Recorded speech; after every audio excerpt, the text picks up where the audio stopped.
सरकार सोने की खरीदारी से जुड़े नियमों को और सख्त करने वाली है और इसके तहत देश में सोने की टैगिंग से जुड़े और भी सख्त नियम लागू होने की तैयारी चल रही है ताकि हॉलमार्किंग के गलत इस्तेमाल को लेकर बढ़ती चिंताओं को दूर किया जा सके। साथ ही सोने की शुद्धता और प्रामाणिकता भी सुनिश्चित हो। इन्हीं नियमों के तहत सरकार ने सोने के हर आइटम के लिए HUID कोड के इस्तेमाल को अनिवार्य कर दिया गया है। ग्राहकों को सलाह दी गई है कि वे केवल वही ज्वेलरी खरीदें जिन पर 6 अंकों का हॉलमार्क यूनिक आइडेंटिफिकेशन कोड हो। नमस्कार, मैं हूं आपके साथ ममता तिवारी और आप देख रहे हैं न्यूज़ 18 का डिजिटल प्लेटफॉर्म। अगर सोना खरीदने के बारे में सोच रहे हैं तो इस खबर को जरा ध्यान से सुनना। सरकार सोने की खरीदारी से जुड़े नियमों को और सख्त करने वाली है। इसके तहत देश में सोने की टैगिंग से जुड़े और भी सख्त नियम लागू होने की तैयारी चल रही है ताकि हॉलमार्किंग के गलत इस्तेमाल को पूरी तरह से दूर किया जा सके।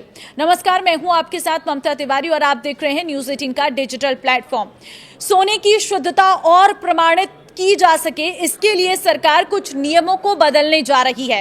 इन्हीं नियमों के तहत सरकार ने सोने के हर आइटम के लिए HUID कोड के इस्तेमाल को अनिवार्य कर दिया गया है। ग्राहकों को सलाह दी गई है कि वे केवल वही ज्वेलरी खरीदें जिन पर 6 अंकों का हॉलमार्क यूनिक आइडेंटिफिकेशन कोड हो। इसे BIS केयर ऐप के जरिए वेरीफाई भी किया जा सकता है। इससे नकली सामानों पर रोक लगाने में मदद मिलेगी। हॉलमार्किंग क्यों जरूरी है, सबसे पहले वो जान लीजिए।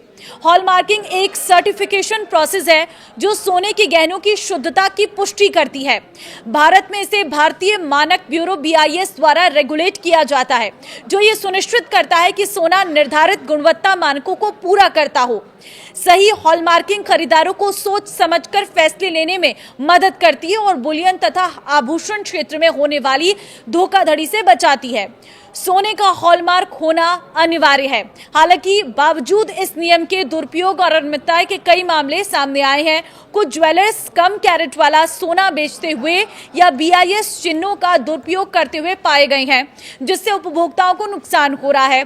इसके चलते अब सिस्टम को और मजबूत बनाने की जरूरत आन पड़ी है, जिससे सप्लाई चेन के हर एक चरण पर जवाबदेही सुनिश्चित करना होगा। यूनिक ID का दोबारा नहीं हो सकेगा इस्तेमाल। सरकार के नए नियमों के अनुसार अब सोने के गहनों पर मौजूद hallmark unique identification HUID number का दोबारा इस्तेमाल नहीं हो सकेगा। यानी कि अंगूठी, सोने की चेन या हार के लिए इस्तेमाल कर लिया गया यूनिक 6 अंकों का ये जो कोड है, इसका इस्तेमाल अब दोबारा किसी और गहने के लिए नहीं किया जा सकेगा। अगर किसी कोड का इस्तेमाल किसी एक गहने के लिए कर लिया गया हो तो वह हमेशा के लिए उसी का रहेगा। खरीदारी को लेकर नियम: 2 लाख रुपए से अधिक की खरीदारी पर पैन कार्ड अनिवार्य है। 10 लाख रुपए से अधिक की खरीदारी पर पैन के साथ साथ अब आधार कार्ड और आय प्रमाण यानी कि इनकम प्रूफ देना जरूरी है। 2 लाख से अधिक का भुगतान कैश में नहीं किया जा सकता। सूत्रों ने बताया है कि यह फैसला उन बढ़ती शिकायतों को देखते हुए लिया गया है जिनमें किसी खास हॉलमार्क ID और शुद्धता के स्तर के साथ खरीदी गए गहनों की प्योरिटी बाद में अलग पाई गई है। ये बात संज्ञान में आई है कि एक ही यूनिक ID का इस्तेमाल कई चीजों के लिए किया जा रहा है। हालांकि शिकायतों की कुल संख्या का खुलासा नहीं किया गया है। वहीं सरकार ने कीमती मेटल और उनसे जुड़े प्रोडक्ट्स के इंपोर्ट नियमों में भी बड़ा बदलाव किया है। नई पॉलिसी के तहत गोल्ड, प्लेटिनियम और उनसे जुड़े कई आइटम्स को रेस्ट्रिक्टेड कैटेगरी में डाल दिया गया है। इसका मतलब साफ है कि अब इन प्रोडक्ट्स को इंपोर्ट करने के लिए विशेष मंजूरी की जरूरत होगी। अगर आसान शब्दों में कहें तो सरकार ने गोल्ड, प्लेटिनम और उससे जुड़े कई प्रोडक्ट्स के इंपोर्ट नियम बदल दिए हैं। अब इनकी कई कैटेगरी को रेस्ट्रिक्टेड कर दिया गया है, यानी अब इन्हें सीधे इंपोर्ट नहीं किया जा सकेगा। इसके लिए सरकारी मंजूरी जरूरी होगी। किन किन चीजों के लिए यह फैसला है, जान लीजिए। गोल्ड के आइटम्स, प्लेटिनियम के आइटम्स, कीमती मेटल से जुड़े पार्ट्स, गोल्ड से क्लेड आइटम्स और लैब और industrial products, platinum, catalyst, special industrial items.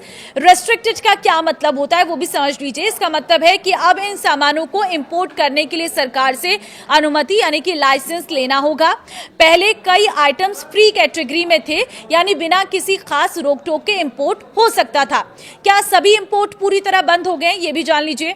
तो इसका जवाब है नहीं, इंपोर्ट पूरी तरह से बंद नहीं हुआ है, लेकिन अब हर इंपोर्ट के लिए नियम सख्त हो गए और अनुमति जरूरी होगी। तो क्या पुराने कॉन्ट्रैक्ट पर राहत मिलेगी? नहीं, सरकार ने साफ कर दिया है कि पुराने contract, LC, letter of credit, advance payment, इनमें से किसी को भी छूट नहीं मिलेगी। नए नियम तुरंत लागू होंगे। ये नियम कब से लागू हुए? ये नियम तुरंत प्रभाव, इमीडिएट इफेक्ट से लागू कर दिए गए हैं।